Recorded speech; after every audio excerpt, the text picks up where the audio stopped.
La Ley 14/2013 de apoyo a los emprendedores determina que para paliar los problemas de liquidez y de acceso al crédito de las empresas se crea en el ámbito del IVA en la península y del IJIC en Canarias el régimen especial del criterio de caja. Tiene efectos desde el 1 de enero del 2014, se califica como un nuevo régimen especial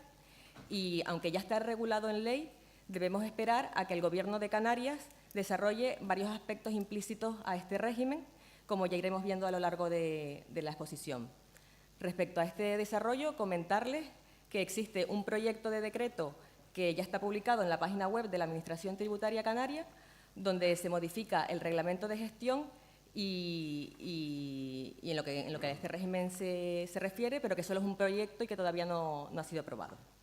El régimen del criterio de caja consiste básicamente en permitir a los sujetos pasivos retrasar el devengo y la consiguiente declaración e ingreso del IJIC repercutido hasta el momento de su cobro a los clientes,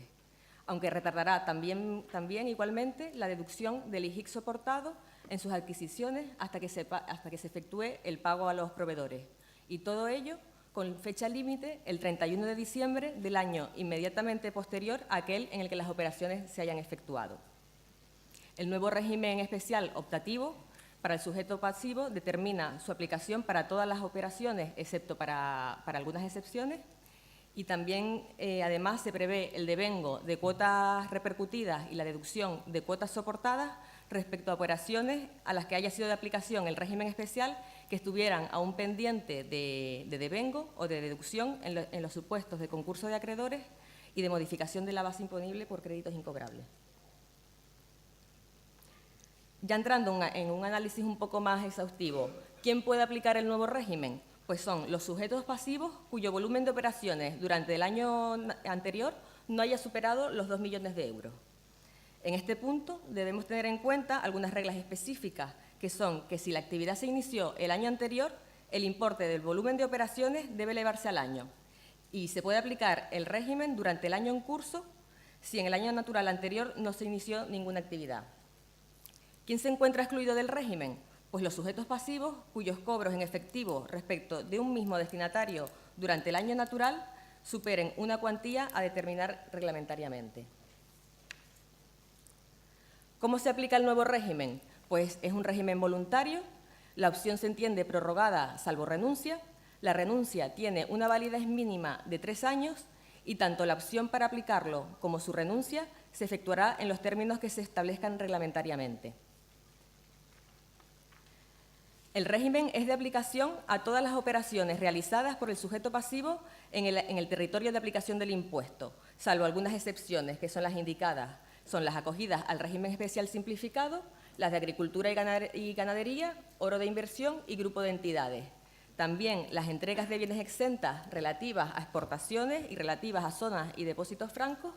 También todas las operaciones donde se produzca la inversión del sujeto pasivo, es decir, aquellas donde el sujeto pasivo del impuesto es quien recibe el bien o servicio y, por tanto, repercute y soporta el impuesto,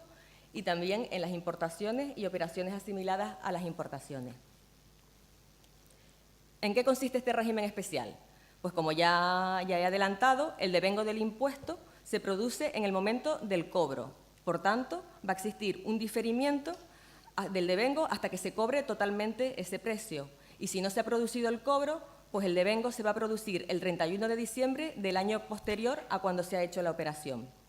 En este régimen se establece que debe poder acreditarse el momento del cobro y la repercusión deberá efectuarse al expedir la factura, aunque se entienda producida en un momento posterior si el cobro es posterior. Es decir, en el momento de la entrega del bien o cuando se realiza el servicio, se expide la factura, se incluye el IJIC, pero no se va a declarar hasta el momento en que se cobre. El derecho a la deducción de cuotas soportadas nace en el momento del pago, por lo que también se difiere ese derecho de deducción. Y si no se ha producido el pago, el derecho nace el 31 de diciembre del año posterior a aquel en el que se realiza la operación. El derecho a la deducción solo se va a poder ejercitar en la declaración relativa al periodo en que nazca el derecho o en las sucesivas si no han transcurrido 4 años. Y si no se ha ejercitado el derecho en ese plazo, pues el mismo va a caducar. También en este caso se establece que debe poder acreditarse el momento del pago y también se establece que reglamentariamente se establecerán las obligaciones formales del régimen. Hay operaciones afectadas por este régimen especial. En primer lugar, cuando el destinatario de una operación no esté incluido en el régimen. El acogimiento de unos sujetos pasivos al régimen especial de caja afecta a otros que no se acojan al mismo. El derecho a la deducción de los sujetos pasivos no acogidos al régimen, pero destinatarios de las operaciones incluidas en el mismo, se produce en el momento del pago. Y si no se ha producido, pues igual que hemos dicho hasta ahora, el 31 de diciembre del año posterior. Y esto supondrá que los sujetos pasivos del IJIC no acogidos al régimen de caja pueden tener, en función de quién sea su proveedor de bien o de un servicio, dos regímenes de deducibilidad del IJIC soportado. Y también se establece que reglamentariamente pues, se determinarán las obligaciones formales que tendrán que cumplir. Con respecto a los créditos incobrables, simplemente que la modificación de la base imponible por créditos incobrables efectuada por sujetos pasivos no acogidos al régimen especial determina el nacimiento del derecho a la deducción de cuotas soportadas por el deudor acogido a dicho régimen correspondiente a operaciones modificadas que estuviesen pendientes de deducción. Con esta medida, mientras que el emisor de la factura modifica la base imponible y minora la cuota repercutida con anterioridad, se va a conseguir un efecto neutro en el deudor, ya que al recibir la factura rectificada debe hacer constar el importe rectificado como minoración de la cuota y a la vez, al tener derecho a la deducción, pues incluye en la declaración esa cuota soportada. Y ya por último, con respecto a los sujetos pasivos en concurso, la declaración de concurso del sujeto pasivo acogido al régimen especial o del sujeto pasivo destinatario de sus operaciones determina que a la fecha del auto de la declaración del concurso, el devengo de cuotas repercutidas y la deducción de cuotas soportadas respecto de las operaciones a las que haya sido de aplicación este régimen que estuvieran pendientes de devengo o deducción, pues ya habrán sido devengadas o se podrán deducir. El sujeto pasivo concursado, además, deberá declarar las cuotas devengadas y soportadas en la declaración de hechos anteriores a la declaración de concurso, declaración que también está prevista reglamentariamente. Y esta es todas las modificaciones introducidas con respecto a IJIC, que solamente es con el criterio de caja y que, como ya he comentado, pues falta ese desarrollo reglamentario que lo complemente. Tal y como se explica en la exposición de motivos de la Ley de Apoyo a los Emprendedores,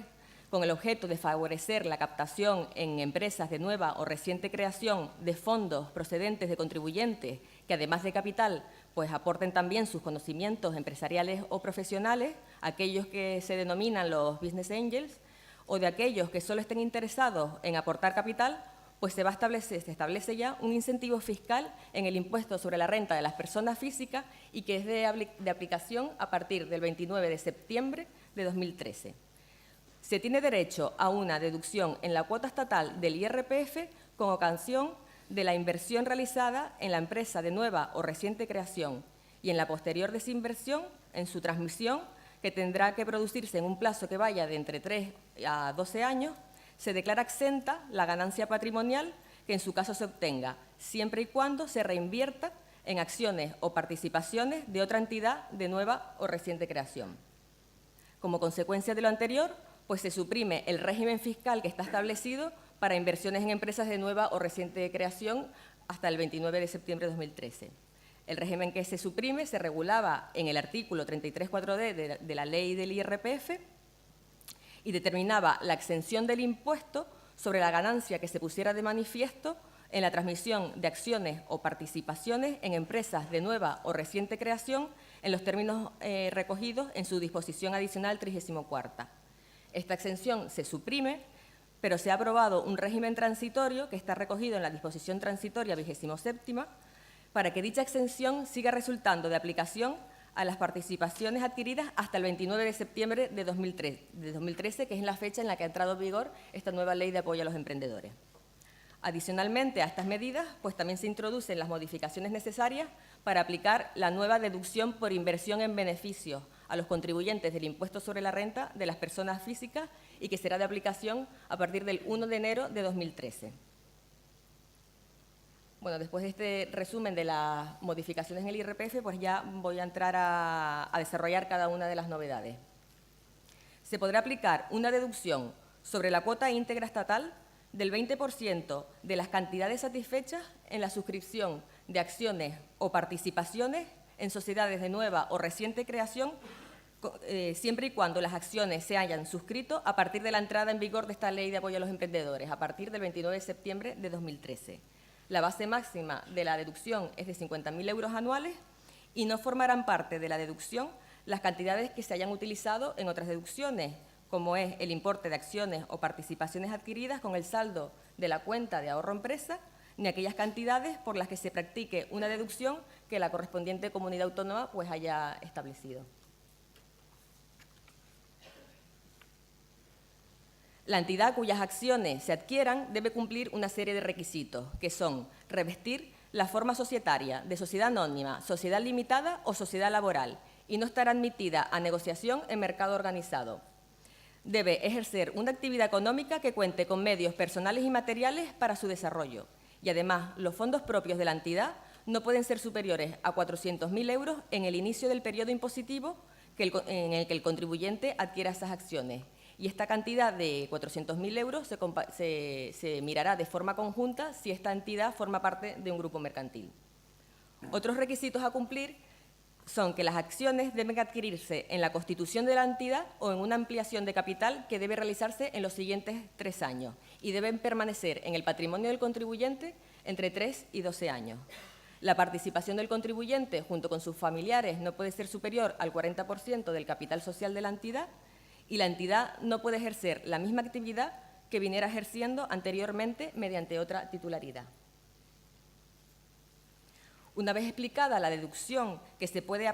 establecer al adquirir las acciones o participaciones, vamos a analizar ahora la exención antes indicada que se aplica a las acciones o participaciones suscritas a partir de la entrada en vigor de la ley el 29 de septiembre de 2013.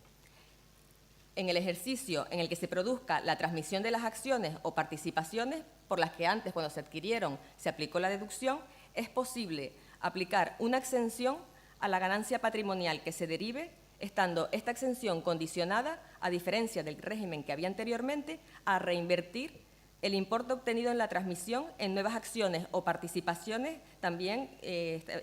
condicionado a lo que reglamentariamente se determine. La nueva redacción del artículo permite declarar exenta la totalidad de la ganancia si se reinvierte el importe total obtenido de la transmisión, o declarar la exención solamente parcialmente cuando el importe que se reinvierta sea inferior al total percibido en la transmisión. Existen 2 limitaciones, que son cuando el contribuyente haya adquirido valores homogéneos en el año anterior o posterior a la transmisión que permanezcan en el patrimonio, o cuando la transmisión se realice a un familiar o a una entidad del mismo grupo. Una vez transmitidas estas acciones o participaciones y aplicada la exención, las nuevas acciones o participaciones adquiridas no pueden volver a acogerse a la deducción ya explicada antes de inversión en acciones o participaciones, y solo podrá aplicarse la deducción por la cantidad reinvertida que exceda del importe obtenido en la transmisión, es decir, aquel que no ha disfrutado de la exención. Y ya por último, vamos a hablar de la modificación e introducción de la deducción por inversión en beneficios. Con efecto, desde el 1 de enero de 2013, los contribuyentes que ejerzan actividades económicas pueden aplicar la nueva deducción por inversión en beneficios, que ha sido introducida por esta Ley de Apoyo a los Emprendedores para el impuesto sobre sociedades y que será ampliamente explicada tras mi exposición. En lo que a los contribuyentes del IRPF afecta, pues se encuentra regulado en el artículo 68.2 de la ley, destacando los siguientes puntos. Es una deducción sobre los rendimientos netos de actividades económicas que se inviertan en inmovilizado material nuevo o en inversiones inmobiliarias afectas a la actividad económica. La cuantía de la reinversión y la base de la deducción se corresponde con la parte de la base liquidable general positiva que corresponda a esos rendimientos. Y existe un límite a la deducción, la cual no puede exceder de la suma de la cuota íntegra estatal y autonómica del periodo en el que se obtiene el rendimiento. El porcentaje de la deducción general es del 10%, no obstante, será solamente del 5% en 3 casos. Y estos 3 casos están relacionados con la utilización de otros beneficios fiscales, que son cuando se practique la reducción prevista del 20% por inicio de actividad, cuando se aplique la reducción por mantenimiento de empleo o cuando se trate de rentas sobre las que se hubiera aplicado la deducción por ser rentas obtenidas en Ceuta o Melilla. Y, por último, se establece que para aquellos que determinen su rendimiento neto por el método de estimación objetiva, el comúnmente llamado módulo, pues este incentivo solo es aplicable cuando se establezca reglamentariamente. Y ya está, aquí damos por concluidas las modificaciones introducidas en el IRPF. Muchas gracias, Bea.